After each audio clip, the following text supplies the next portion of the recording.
दोस्तों आज हम आपको सुनाने जा रहे हैं एक अंधे और लंगड़े की कहानी। लेकिन इस मजेदार कहानी को सुनने से पहले आप वीडियो को लाइक करके चैनल को सब्सक्राइब जरूर करें ताकि आपको आगे भी इसी प्रकार की मजेदार कहानियां सुनने को हर रोज मिल सके। दोस्तों एक छोटे से शहर में एक नुक्कड़ पर दो भिखारी रहते थे। उनमें से एक लंगड़ा था और दूसरा अंधा। दोनों ही भीख मांगकर अपना गुजारा करते थे। क्योंकि दोनों का पेशा एक ही था, इसीलिए दोनों एक दूसरे से सहानुभूति न रखकर प्रतिद्वंदिता यानी जलन का भाव रखते थे।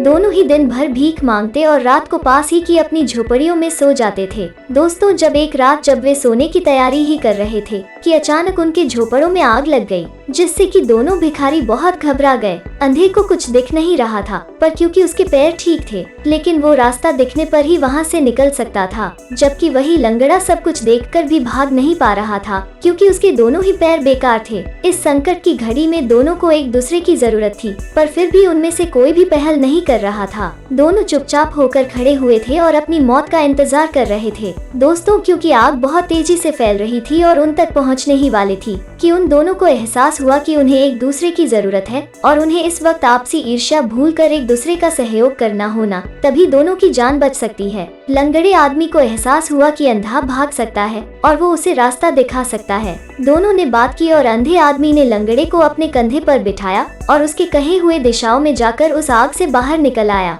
इस तरह दोनों की जान बच गई। दोस्तों इस कहानी से हमें यह सीख मिलती है कि कभी भी हमें किसी से ईर्ष्या का भाव नहीं रखना चाहिए, क्योंकि हम सभी को एक दूसरे के सहयोग की कभी भी जरूरत पड़ सकती है। तो आपको यह कहानी कैसी लगी हमें कमेंट करके जरूर बताएं और ऐसी ही कहानियों के लिए इस चैनल को सब्सक्राइब जरूर करें। आपका बहुत बहुत शुक्रिया।